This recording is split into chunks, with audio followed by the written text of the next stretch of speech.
one of the things we don't do a lot of is self-care. Most people continue to try to do advocacy or work, and we don't do self-care. And violence impacts us greatly. It impacts us from the outside, from the people that attack us, to internally where we attack each other because hurt people hurt other people, and then that keeps us from getting work done. And I always remember this pause because I've been in the greater LG or the gay movement for a long time, as well as the trans movement, when it was dysfunctional as well. But AIDS stopped that. And I remember everybody saying, we got to stop this bringing our own personal crap into the room and leave it outside the door. And I remember that pause, and I've had this discussion with so many people at that time and that era that remember that. And people made you leave your stuff outside the door and come in the room to deal with the issues that needed to be dealt with.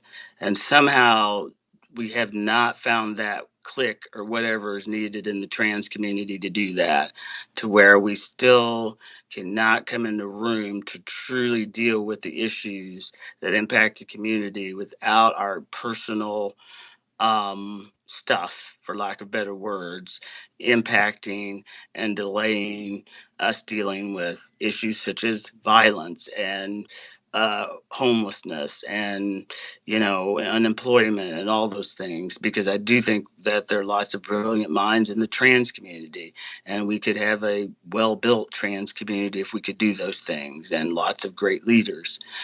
And that's what you and I talked about earlier, about us then restarting the movement over and over again and never like really moving forward, because I see us do it again and again, and it's just different people, but we're do it again and again and again.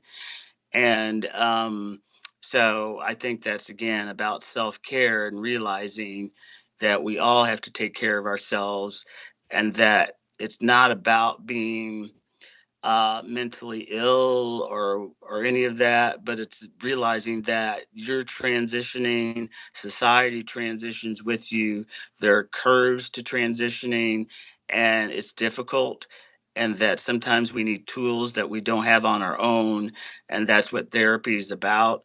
And so it's helpful to have that, and that sometimes we were hurt as children, as all people are, and that if we continue to carry that baggage around and never deal with it, it just builds up, and then we continue to hurt ourselves and we hurt others, and then that then delays the progress in the movement, and then we just hurt others. And that's what I see go on a lot. And so if we could find that great pause button that happened for the gay movement and the trans movement, I think we would be so successful. But we're going to need to find it, and maybe the new commander in chief is that pause button for us. And so I hope we find it, and I hope that